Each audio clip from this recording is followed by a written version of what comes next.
ሰላምና ጤና በያላችሁበት ይድረሳችሁ ውድን የተከበራችሁ ቤተሰቦቻችን እንደምን አላችሁልን? ከሁለተኛው የዩቲዩብ ቻናላችን በአመሻሹ የስፖርት የመረጃ ሰዓታችን ላይ ዳግም ተገናኝተናል። እንደተለመደው በዚህ ቻናላችን በርከት ያሉ የዝውውር ጉዳዮችን ወደ እናንተ በማድረስ የምንቀጥል ነው የሚሆነው። ዛሬም እንግዲህ ከጠዋት ጀምሮ አርሰናልን፣ ማንቸስተር ዩናይትድን፣ ቸልሲን፣ ሊቨርፑልን ሌሎችም የአውሮፓ ታላላቅ ክለቦችን የተመለከቱ እጅግ በርከት ያሉ የዝውውር ጉዳዮች ሲሰሙ ነበር እና እነሱን መረጃዎች ወደ እናንተ እያደረስን ነው ቆይታን የምናደርገው። ፉአድ ባህሩ የዛሬውን ፕሮግራም እየመራው ከእናንተ ጋር ቆይታን አደርጋለሁ። እናንተም ሀሳብ አስተያየቶቻችሁን ኮሜንት ቦክስ ላይ ልታጋሩን ትችላላችሁ። ቪዲዮአችንንም ላይክ እንድታደርጉ ነው በአክብሮት የምንጋብዘው። በዛሬ ፕሮግራማችን ሰፋ ያሉ የዝውውር ጉዳዮችን እያነሳሳን ቆይታን እናደርጋለን። ከመሸጋገሪያ በኋላ ተመልሰን ስንመጣም በቀጥታ ወደ ዛሬ ፕሮግራማችን የምናመራ ይሆናል። አብራችሁኝ እንድትቆዩ ነው በአክብሮት የምጋብዘው።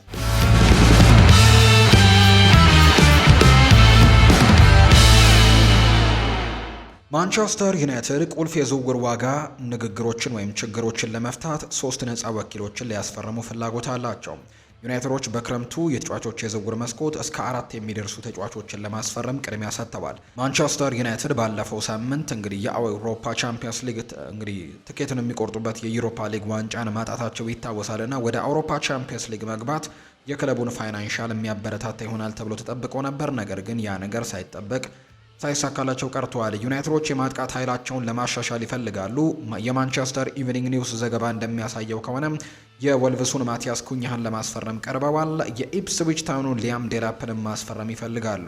በዚህ ክረምት አዲስ አማካይ ቅድሚያ ሊሰጠው ይገባል ተብሎ ይታሰባል። የካሴሜሮ የወደፊት ተስፋ በአየር ላይ ሲሆን ክሪስቲያን ኤሪክሰንም በነፃ ዝውውር ክለቡን ይለቃል።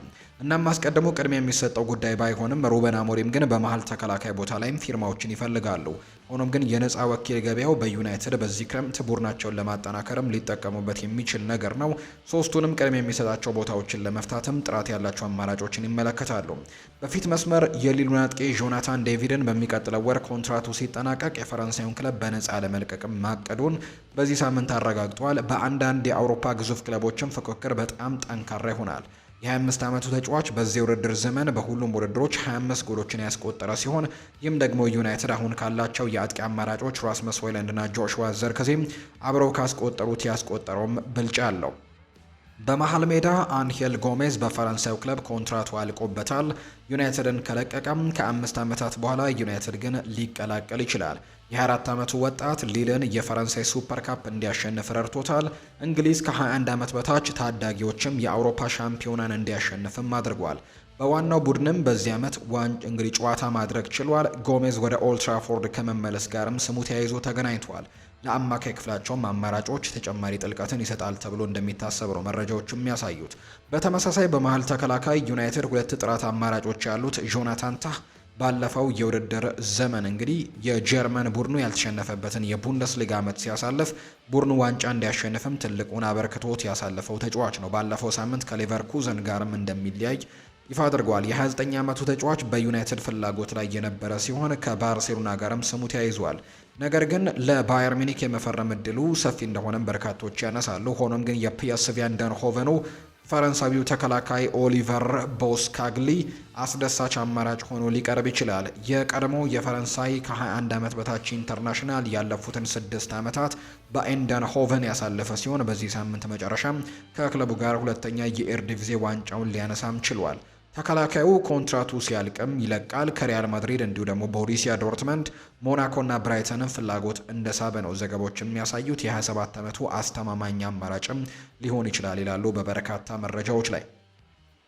ሊቨርፑልና ሪያል ማድሪድ አማካዩ ላይ ተፋጠዋል። ሻቪ አሎንዞ ባለፈው ዓመት የርገን ክሎፕ ሲሰናበቱ እንግዲህ ሲያስታውቁም ከሊቨርፑል ስራ ጋር ተገናኝቶ ነበር። ነገር ግን የቀድሞ የስፔን ኢንተርናሽናል አማካይ በባየር ሌቨርኩዘን መቆየትን መርጦ ነበር። የ43 ዓመቱ አሰልጣኝ የጀርመኑ ክለብን እንደሚለቅና ካርሎ አንቸሎቲ በማድሪድ ዋና አሰልጣኝነት እንግዲህ እንደሚተካም ተረጋግጧል። ዴን ሆጅሰን የማድሪድ የመጀመሪያ ፈራሚ ሆኗል። ምንጮች እንግዲህ ለቲም ቶክ የዝውውር ዘጋቢ ፍሌዘር ፍሬቸር እንዳሳወቁት ከሆነ ሎስ ብላንኮቹ ለተከላካዩ 50 ሚሊዮን ፓውንድ ያወጡ ሲሆን በተጨማሪም ትሬንት አሌክዛንደር አርኖልድም ከሊቨርፑል ጋር ያለው ኮንትራት በዚህ ክረምት ሲያበቃ ወደ ሳንቲያጎ ቤርናቢው እንደሚያመጡትም ተረጋግጧል። ከሊቨርፑል ላይ ተጫዋቾችን በመውሰድ ያረካው ሻቪ አሎንዞ አሁን ደግሞ ማድሪድ የፕሪሚየር ሊጉን ሻምፒየን በማሸነፍ አንጄሎ ሲለርን ለማስፈረምም ይፈልጋል። እንደ ማርካ ዘገባ ከሆነ ሻቪ አሎንዞ ማድሪድ በክረምቱ የዝውውር መስኮት አማካዩን እንዲያመጣና ተጫዋቹ ሊቨርፑልን እንዳይቀላቀልም ነግሮታል ነው ያለው። ሉካ ሞድሪች እና ዳኒ ሰባዮስ በዚህ ክረምት እንግዲህ ሎስ ብላንኮቹን ይለቃሉ። ማድሪድ ደግሞ አዲስ አማካይ ያስፈልገዋል። አሎንዞ እንግዲህ ስቲለር በቡንደስሊጋ በተደጋጋሚ በቅርበት አይቶታል። ስለሆነም ደግሞ የ24 ዓመቱ ጀርመናዊ ኢንተርናሽናል በሳንቲያጎ ቤርናቢው ኮከብ እንደሚሆንም ነው የሚያምነው። እንደ ማርካ ዘገባ ከሆነ ስቲለር 40 ሚሊዮን ዩሮ ዋጋ ያለው ሲሆን ሊቨርፑልን ጨምሮ በርካታ ክለቦችም የተከላካይ አማካዩን ማግኘት ይፈልጋሉ። የቲም ቶክ የዝውውር ዘጋቢ ሩዲ ጋሌቲ በጥር እንደዘገበው ሊቨርፑል አማካዩን ለማግኘትም እየተከታተለው ነው ብሎም ነበር። ምንጮች ለቲም ቶክ እንደተናገሩት የሊቨርፑል አሰልጣኝ አርነ ስሎት በክረምቱ የዝውውር መስኮት አማካዩን ማስፈረም ይፈልጋሉ። ሊቨርፑል ባለፈው ክረምት ማርቲን ዙቤሜንዲን ይፈልጉ ነበር፣ ነገር ግን የስፔኑ ኢንተርናሽናል አማካይ በሪያል ሶሴዳድ ለመቆየትም ወሰነ። በዚህም ክረምት ደግሞ አርሰናልን ተቀላቀለ። ምንም እንኳን ራያን ግራቨንበርች በዚህ ዓመት በአርነ ስሎት ስር ባለው ሚና ውስጥም ትልቅ አቅምን ያሳየ ቢሆንም የፕሪሚየር ሊግ ሻምፒዮናዎች አሁንም አዲስ 6 ቁጥርን ለመጨመር ግን ይፈልጋሉ። የባየር ሚኒክ አካዳሚ ውጤት የሆነው ስቲለር በ2021 ወደ ሆፋኒየም ከመዘዋወሩ በፊት ለሙኒክ 3 ጨዋታዎችን አድርጎ 2 በቻምፒየንስ ሊግ አንድ ደግሞ በዲኤፍቢ ፖካል ነበር ጨዋታን ያደረገው። ኒውካስል ዩናይትድ 100 ሚሊዮን ፓውንድ የተለጠፈበትን ተጫዋች ለማስፈረም በሳምንት 100 ሺህ ፓውንድ የሚከፍለውን ኮከብ ሊያቀርብ ይችላል ተብሏል። ኒውካስል ዩናይትድ በሳውዝሃምፕተን የክንፍ መስመር ተጫዋች ታይለር ዲብሊንግ የውድድር ዓመቱ መጨረሻን የማስፈረም ፍላጎት አላቸው። ኒውካስል ዩናይትድ የሳውዝሃምፕተኑን ኮከብ ፊርማ ለማግኘትም ታርጌትን የዚህ ዝውውርም አካል አድርገው ሊጠቀሙበት ይፈልጋሉ። ወጣቱ ተጫዋች የመልቀቅ እንግዲህ ለሳውዝሃምፕተን በሳምንት 100 ሺህ ፓውንድ የሚከፈለው የግራ ተከላካይን ለመቀበልም ፍላጎት እንዳላቸው መታየት አለበት። ወጣቱ እንግሊዛዊ ወደ 100 ሚሊዮን ፓውንድ የሚጠጋ ገንዘብም ሊያስወጣ ይችላል። ዲብሊንግ በክረምቱ በፕሪሚየር ሊጉ ክለቦችም ፊርማውን እንደሚያኖር ይጠበቃል። እናም ኒውካስል ዩናይትድ ፊርማውን ለማግኘትም ተመራጭ ነው። የ19 ዓመቱ ኮከብ በፕሪሚየር ሊጉ ከፍተኛ ደረጃ የተሰጠው ሲሆን ለሳውዝሃምፕተንም ድንቅ ነበር። ተጫዋቹ ከቅርብ ጊዜ ወዲህ ከታላላቅ ክለቦች ጋርም ስሙ ሲያያዝ ቆይቷል። ተጫዋቹ በሻምፒዮንሺፕ ለመጫወት ፍላጎት የለውም። ከዚህ ክረምት በኋላም ደግሞ በፕሪሚየር ሊግ ውስጥም መቆየት ይፈልጋል። ኒውካስልን መቀላቀል ለተጫዋቹ ጥሩ አጋጣሚ ይሆናል። ኒውካስል ዩናይትድ ዲብሊንግን ካገኙ በአጥቂ ክፍል ውስጥም የበለጠ ጥልቀትን ሊያገኙ ይችላሉ። ዲብሊንግ የፊት መስመሩን ከአሌክዛንደር ኢሳክና ከአንቶኒ ጎርደን ጋር መምራትም ይችላል የሚል መረጃ ነው እየወጣ የሚገኘው። ወጣቱ አጥቂ በከፍተኛ ደረጃ መወዳደር ይፈልጋል። እናም ኒውካስል ያንን እድልም ሊሰጠው ይችላል። ለቻምፒየንስ ሊግ ለማለፍም የአንድ ጨዋታ ዕድሜ እንግዲህ ቀርቷቸው እንደነበረ እናስታውሳለን። ነገር ግን ትናንትና በአጣብቂኝ ሁኔታ ወደ አውሮፓ ቻምፒየንስ ሊግ ማለፋቸውን አረጋግጠዋል። የካራባው ዋንጫን አሸንፈዋል። ትልቅ ዓላማ ያለው ፕሮጀክትና ጥራት ያለው ቡድንም እንግዲህ እንዳላቸው ነው የሚታመነው። ይህ በእንዲህ እንዳለ ታርጌት በኒውካስል ዩናይትድ ቋሚ የጨዋታ ሰዓትን ማግኘት ታግሏል። እናም እሱን ደግሞ ለመልቀቅ ፍቃደኛ መሆናቸው ምንም አያስደንቅም። የ29 ዓመቱ ታርጌት ኒውካስልን በመልቀቅ በሌላ ቡድንም ለመጫወት ተስፋ ያደርጋል። መውጣቱም ደግሞ ለእነሱ ተስማሚ ሊሆን እንደሚችል ነው የሚታመነው። ታርጌት ከዚህ ቀደም ለሳውዝሃምፕተን ተጫውተዋል። ወደ ቀድሞ ክለቡ መመለስም ለሱ ተስማሚ ሊሆን ይችላል። ሳውዝሃምፕተን በመከላከያ ረገድ ደግሞ መሻሻል ያስፈልገዋል። የ29 ዓመቱ ተጫዋች በሚቀጥለው የውድድር ዓመትም በሻምፒዮንሺፕ ሊረዳቸው እንደሚችል ነው እየታመነም የሚገኘው።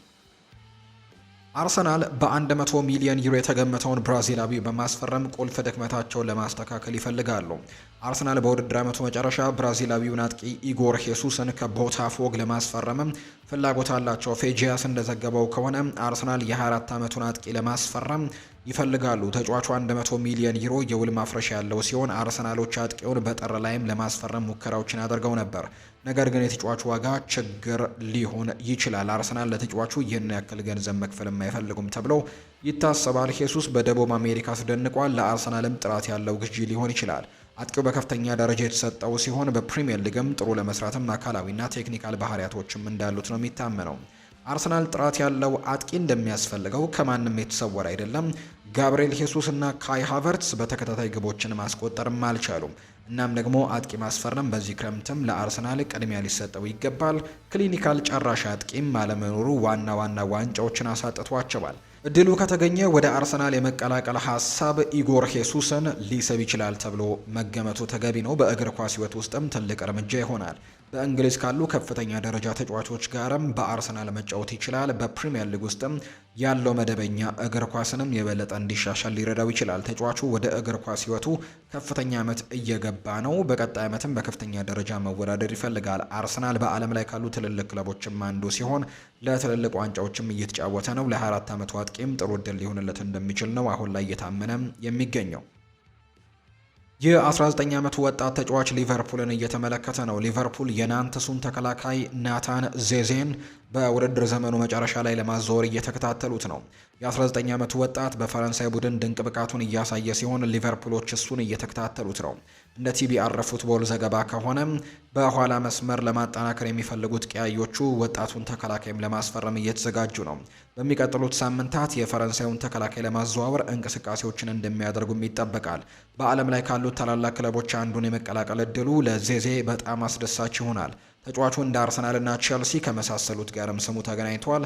ይህ በእንዲህ እንዳለ ዌስትሃም ዩናይትድም እሱን ለማስፈረም ከዚህ ቀደም ሙከራዎችን አድርጓል። ሊቨርፑል በዚህ የውድድር ዘመን የሊጉን ዋንጫ ማንሳቱን ተከትሎ በቀጣይ ዓመትም ዋና ዋንጫዎችን ማንሳታቸውን መቀጠል ይፈልጋሉ። ስለሆነም ቡድናቸውን በክረምቱ ማሻሻል ይፈልጋሉ። በክረምቱም ጥራት ያለው ተከላካይ ማስፈረምም ዋነኛ እቅዳቸው ነው ተብሎ ይታሰባል። ጆ ጎሜዝ ከቋሚ የጉዳት ችግሮች ጋር ታግሏል። ስለሆነም በመሃል ተከላካይ ስፍራ ላይ ሊቨርፑል የበለጠ ጥልቀት ያስፈልገዋል። የፈረንሳዩ ተከላካይ ለሊቨርፑል ተስማሚ የረጅም ጊዜ ኢንቨስትመንት ሊሆን ይችላል። ተጫዋቹ በመላው አውሮፓ ከፍተኛ ደረጃ ተሰጥቶታል። ለክለቡ ምርጥ ኢንቨስትመንት ሊሆን እንደሚችል ነው እየታመነ የሚገኘው። የሊቨርፑል እንቅስቃሴ ለተጫዋቹ ተስማሚ ሊሆን ይችላል። ይህ በእንዲህ እንዳለ ሊቨርፑልን መቀላቀል ለወጣቱ ተከላካይም ተመራጭ ሊሆን ይችላል። በፕሪሚየር ሊጉ በከፍተኛ ደረጃ መወዳደር ብቻ ሳይሆን ከነሱ ጋርም ለዋንጫ መጫወት ይችላል ተብሎ ነው የሚታሰበው። ሊቨርፑል ከዚህ ቀደም ጥሩ ተሰጥኦ ያላቸው ወጣት ተጫዋቾችን በማሳደግም ጥሩ ስራን ሰርተዋል። እናም ለዜዜ ደግሞ ለእድገቱ ቁልፍ ሚናን ሊጫወቱ ይችላሉ። ሊቨርፑሎች ወጣት ተከላካዩን በሚቀጥሉት ሳምንታት ለማስፈረምም ከፈረንሳዩ ክለብ ጋርም ስምምነት ላይ ለመድረስም መደራደር ይፈልጋል የሚል መረጃ ነው እየወጣም የሚገኘው። አርጀንቲናዊው እንቁ ፈላጊዎቹ በዝተውለታል። መልቀቁ ግን ከባድ ነው። በአርጀንቲና እግር ኳስ ውስጥ በጣም ተስፋ ሰጪ ወጣት ባለተሰጦች አንዱ እንደሆነ በሰፊ የሚነገርለት ፍራንኮ ማስታንቱኖ እንግዲህ የአውሮፓ እግር ኳስ ክለብን ትኩረት መሳቡን ቀጥሏል። ለሪቨር ፕሌት ያሳየው አስደናቂ ብቃትም የበርካታ ታላላቅ ክለቦችን ፍላጎት ስበዋል። ተጫዋቹን ከሚከታተሉት ክለቦች መካከል ሪያል ማድሪድ፣ ማንቸስተር ሲቲ፣ አትሌቲኮ ማድሪድ እና ማንቸስተር ዩናይትድ ይገኙበታል። አርጀንቲናዊው የአጥቂ አማካይ 17 ዓመቱ ሲሆን በተለያየ ሚና መጫወትም ይችላል። አሁን ላይ በተጫዋቹ ላይ ሁለቱ የማንቸስተር ከተማ ክለቦች እየተፎካከሩ ይገኛሉ። ሩበን አሞሪም ማስታንቱኖን በማንቸስተር ባቀደው እቅድ ውስጥም እንደ ቁልፍ አካል አድርጎም ይመለከተዋል። የዩናይትድ የፋይናንስ አቅምና ዓለም አቀፋዊ ተጽዕኖ ከግምት ውስጥ ለማስገባትም የእነርሱ ተሳትፎ ማስታንቱኖን የገበያ ዋጋ በከፍተኛ ሁኔታ እንዲያሳድግም ይጠበቃል። ይህም ቀድሞውኑ ለሞቀው የዝውውር ውድድርም የበለጠ ውድድርን ይጨምራል ተብሎ ይታሰባል። ማንቸስተር ሲቲም ውድድሩን ተቀላቅሏል። የዝውውር ገበያቸውና በፋይናንሻል ግብአቶች እንደሚታወቁ ሲቲዎች ራሳቸውን ለጠንካራ ተፎካካሪም እያስቀመጡ ነው ተብሏል። የክለቡ እንግዲህ ሰፊ አውታረ መረብና የፋይናንሻል ጡንቻ ለተጫዋቹና ክለቡ ትልቅ ጥቅማ ጥቅሞችን ይሰጣል። ይህም ደግሞ ድርድሮች ከተቀናቃኞቻቸው እንዲያሸንፉም ያስችላቸዋል። የስፔኑ ኃያል ክለብ ሪያል ማድሪድ ማስታንቱኖን ለማስፈረምም ፍላጎት አሳይቷል። የክለቡ ስካውቲንግ ኔትወርክም የልጁን እድገት በቅርበትም ሲከታተል የቆየ ሲሆን ሪፖርቶች እንደሚያሳዩትም እሱ ለቡድናቸው ተጨማሪ አቅምን እንደሚጨምር ነው ያመኑት። የማድሪድ ከፍተኛ ፍላጎት ቢኖራቸውም የሪቨር ፕሌት ፕሬዝዳንት ጆርጅ ብሪቶ ማስታንቱኖ በአርጀንቲና ክለብ ውስጥም እድገቱን መቀጠል አለበት እንዲሁም አጥብቀው ያን ነው የሚናገሩት። አትሌቲኮ ማድሪድ በአርጀንቲና አንደር 20 ኮከብ ተጫዋች ላይ ፍላጎት እያሳየ ነው።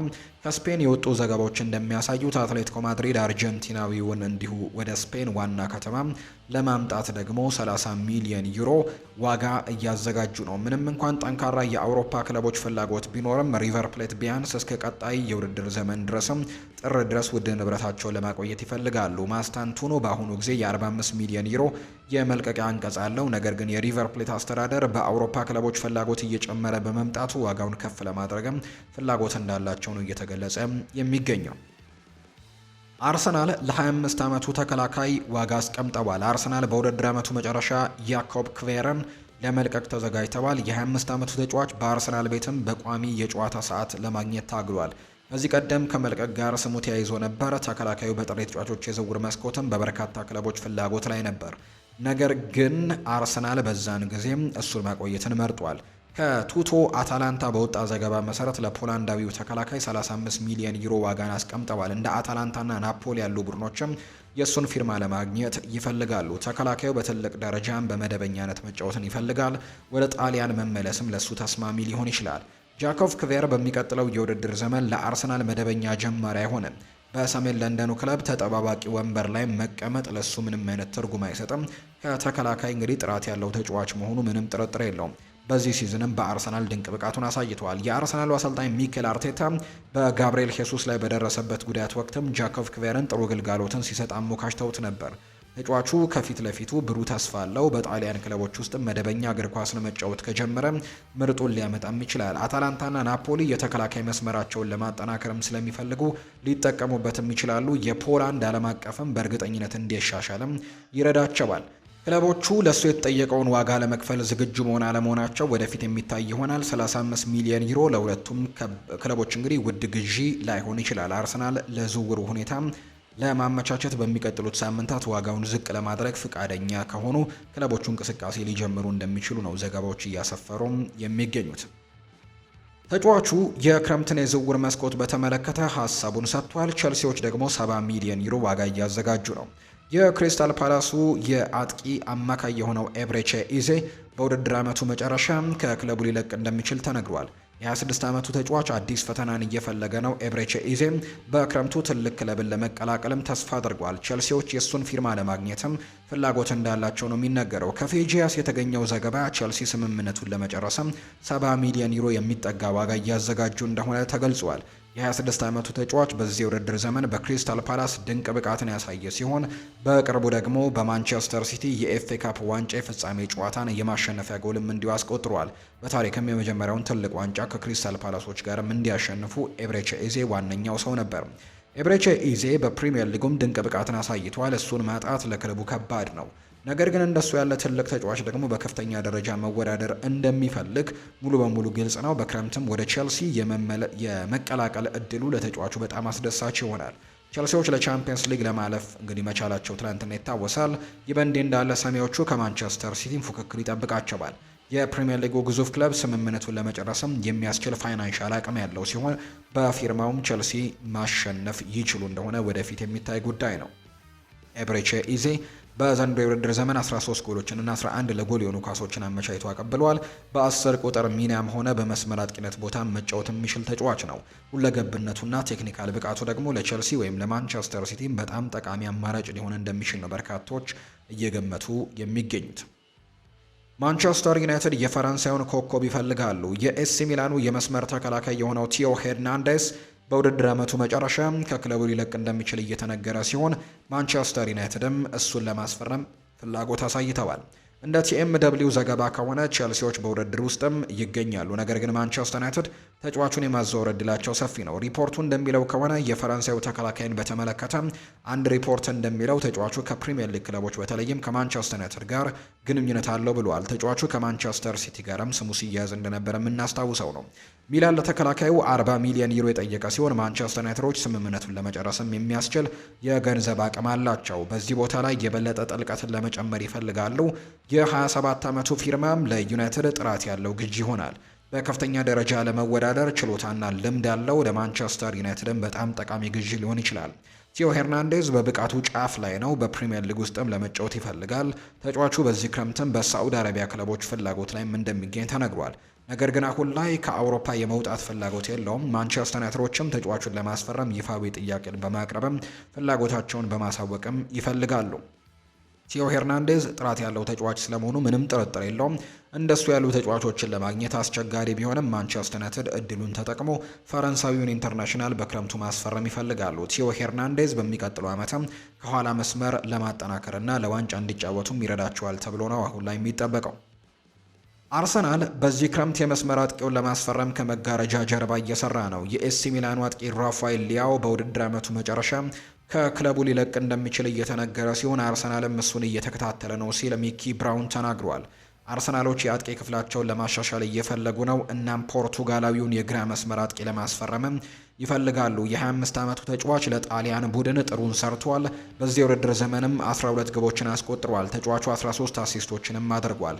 ለአርሰናል የማጥቃት ክፍልም አዲስ ነገር ሊጨምር ይችላል። አርሰናሎች በዚህ የውድድር ዘመን በአጥቂ ክፍል ውስጥም ሲቸገሩ ነበር። ወደፊትም መሻሻል እንዳለባቸውም ነው የሚነገረው።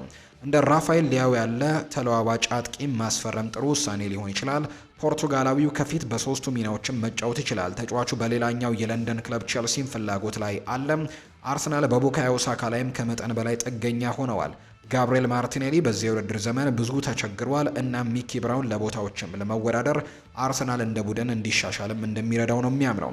ራፋኤል ሊያው አርሰናልን ሲመለከተው ከነበሩ ተጫዋቾች አንደኛው ነው ከውድድር ዘመኑ መጀመሪያ ጀምሮና ከዛም ባለፈ እሱን እየተመለከቱት ነው። ስለዚህም ደግሞ በትዕይንቱ ጀርባ እየሰሩ ነው፣ እሱን እየፈለጉ ነው። እሱም ደግሞ ለማስፈረም ምን እንደሚያስፈልግም እያወቁ ነው። እሱ በጣም ቀጥተኛ፣ ፈጣንና ተለዋዋጭ ነው። ይህም ደግሞ አርሰናሎች በትክክል የሚፈልጉትን የክንፍ መስመር ተጫዋች ነው ሲልም ይናገራል። እኔ እንደማስበው አርሰናል በዚህ የውድድር ዘመን እንደዚህ አይነት ተጫዋች አጥቷል። ምክንያቱም ከሳካ ውጪ በመጨረሻው ሶስተኛው የሜዳ ክፍል ላይ ለውጥ የሚያመጡ ወሳኝ ተጫዋቾች የሉትም። ራፋኤል ሊያው አርሰናልን ሊያሻሽለው ይችላል ብሏል። ፖርቱጋላዊው ኢንተርናሽናል በእርግጠኝነት በፕሪሚየር ሊጉ ጥሩ ለመስራት አካላዊና ቴክኒካል ባህሪያቶች ያሉት እናም ለአርሰናል ኮከብ ሊሆን ይችላል። ለእግር ኳስ ሕይወቱም ከፍተኛ ዓመታት ውስጥ እየገባ ነው። በከፍተኛ ደረጃ መወዳደርም ይፈልጋል። አርሰናል ለሊግ ዋንጫና ለቻምፒየንስ ሊግ ዋንጫም እንዲታገል እድል ሊሰጠው ይችላል ብሏል። ዌይን ሩኒ ተጫዋቹን በድጋሚ እንዲያስፈርም አበረታቷል። ዌይን ሩኒ በክለቡ ታሪክ አስከፊውን የፕሪሚየር ሊግ የውድድር ዘመንን ተከትሎ የማንቸስተር ዩናይትድ የዝውውር ፍላጎት ዝርዝርን ይፋ አድርጓል። ዌይን ሩኒ ማንቸስተር ዩናይትድ ከምንጊዜውም አስከፊ የፕሪሚየር ሊግ የውድድር ዘመን እንዲያገግም ሊረዳቸው የሚችሉ 3 ቁልፍ ፊርማዎችን ለይቷል። ከእነዚህም አንደኛው የቀድሞ ግብ ጠባቂው ዳቪድ ደኪያን መመለስ ነው። ዩናይትዶች በሊጉ ስር የሰደደ ትግል ቢያደርጉም ዩናይትዶች ዩሮፓ ሊጉንም ለማሸነፍ ታግለው በቶትናም ተሸንፈው ዋንጫውን ማጣታቸው እንዲሁም የሚታወስ ነው። ዩናይትድ የምንጊዜም ኮከብ ግብ አስቆጣሪ የሆነው ዌይን ሩኒ የቀድሞ የቡድን አጋሩ ዳቪድ ደኪያ ከአጥቂው ቪክተር ኦስሜን እና ከተከላካዩ ማርክ ጉሂ ጋርም ከፈረመ ቡድን ውስጥ ለውጥን ማነሳሳት ምክንያትም ሊሆን እንደሚችል ያምናል። ሩኒ ከአማዞን ፕራይም ጋር ስፖርት ጋር ሲነጋገርም በማንቸስተር በሆን ዳቪድ ደኪያን መልሼ ያስፈረመው ነበር። ዳኪያን ማንቸስተር ዩናይትዶች ናፍቀውታል ብዬ አስባለሁ። አሁን በጣም ጥሩ ስራን መስራት እንደሚችልም አስባለሁ። ሁለተኛው ኦስሜንን አስፈርመዋለሁ። እሱ 9 ቁጥር ቦታ ላይ በጣም ጥሩ አጥቂ ነው ብዬም አስባለሁ። ምናልባትም ለማንቸስተር ለመጫወትም ዝግጁ ሊሆን ይችላል። ሶስተኛው ደግሞ አስቸጋሪ ይሆናል፣ ነገር ግን ማርክ ጉሂን ከክሪስታል ፓላስ አስፈርማለሁ። እንደ መሀል ተከላካይ በክለቡ ላይ ጥሩ ተጽዕኖዎች ይኖሩታል ብዬም አስባለሁ ብሏል። ዳቪድ ደኪያ በኦልትራፎርድ 12 የውድድር ዘመናትን አሳልፈዋል። አንድ ጊዜ ፕሪሚየር ሊግ ዋንጫን ማንሳት ሲችል የዩናይትድ የውድድር ዘመኑ ምርጥ ተጫዋች በመሆንም 4 ጊዜ ተሸልሟል። የ34 ዓመቱ ተጫዋች በጁላይ 2023 በነፃ ለቋል። በዚህ የውድድር ዘመንም መጀመሪያ ላይ ፊዮረንቲናን ከመቀላቀሉ በፊት አዲስ ቡድን በመፈለግ ለ1 ዓመት ያክልም ማሳለፉ የሚታወስ ነው። ስፔናዊው በሴሪኤ ቡድን ድንቅ ብቃትን ያሳየ ተጫዋች ሲሆን በክረምቱ የቅድመ ውድድር ዘመን ጨዋታም ዩናይትድን ሲገጥም ነው። ይህም እንግዲህ ለስፔን ስሜታዊ ግንኙነት እንደሚሆንም ጥርጥር የለውም። ኦሲሜን በበኩሉ ከናፖሊ በውሰት በጋላታሳራይ ቆይታው ቡድኑን የቱርክ ዋንጫን እንዲያሸንፍ አድርጎታል። የእንግሊዝና የክሪስታል ፓላስ ተከላካይ ማርክ ጉሂም በሩኒ ተፈላጊ ነው። ከቼልሲ፣ ኒውካስልና ቶትንሃም ጋርም ሲያዝ የነበረው የ24 ዓመቱ ተጫዋች ማስፈረምም እጅግ ከባድ ይሆናል ተብሎ ነው አሁን ላይ የሚጠበቀው። ሊቨርፑል በድጋሚ ከዣቪ ሳይመንስ ጋር ስሙ እየተያዘ ነው። ሊቨርፑሎች ሆላንዳዊውን ለማስፈረም እየተዘጋጁ ነው። የአርነ ስሎት ቡድን በውጤታማነታቸው ለመቀጠልም በክረምቱ የዝውውር መስኮት ቡድናቸውን ማጠናከር እንዳለባቸው ያውቃሉ። በክረምት ከሚፈልጓቸው ተጫዋቾች አንደኛው ሆላንዳዊው ዣቪ ሳይመንስ ነው። ተጫዋቹ እንደ ማንቸስተር ሲቲ፣ አርሰናል እና ቸልሲ ያሉ ቡድኖችም በዚህ ክረምትም አዲስ ፈራሚያቸው ሊያደርጉት ይፈልጋሉ። ቀያዮቹ በአጥቂ ክፍል ውስጥም ፈጣሪ ተጫዋቾችን እየፈለጉ ነው። በዚህ ክረምትም ፍሎሪያን ቨርትስን ሊቨርፑሎች እንግዲህ ለማስፈረም ከጫፍ ደርሰዋል። አሁን ላይ ግን ሊቨርፑሎች አይናቸውን በዣቪ ሳይመንስ ላይ እያደረጉ ነው ተብለዋል። የፕሪሚየር ሊጉ ሻምፒዮናዎች የ2 ዓመቱን የኔዘርላንድ ኢንተርናሽናል በዚህ የውድድር ዘመንም በአጥቂ አማካኝና በግራ ክንፍ ተሰልፈው ሲጫወትም ባሳየው ብቃት የተነሳ ክትትል እያደረጉበት ነው። በዘንድሮው የውድድር ዘመን በአርነ ስሎት ስር በሊቨርፑል ውስጥ በ6 ቁጥር ሚና ላይ ጥሩ ስራን ሰርቷል። ሪያ ግራቨንበርች ከዣቪ ሳይመንስ ጋር በኔዘርላንድ ብሔራዊ ቡድንም ቅርብ ጓደኛ ሲሆን ዝውውሩንም ለመጨረስ ጥሩ ነገሮችን ያደርጋል ተብሎ ነው የሚጠበቀው። የስካይ ጀርመኒ ጋዜጠኛ ፍሎሪያን ፕሌተንበርግ በኤፕሪል ላይ እንደዘገበው ከሆነ ላይፕዚግ ከዣቪ ሳይመንስ ዝውውር 67.2 ሚሊዮን ፓውንድ ይፈልጋል።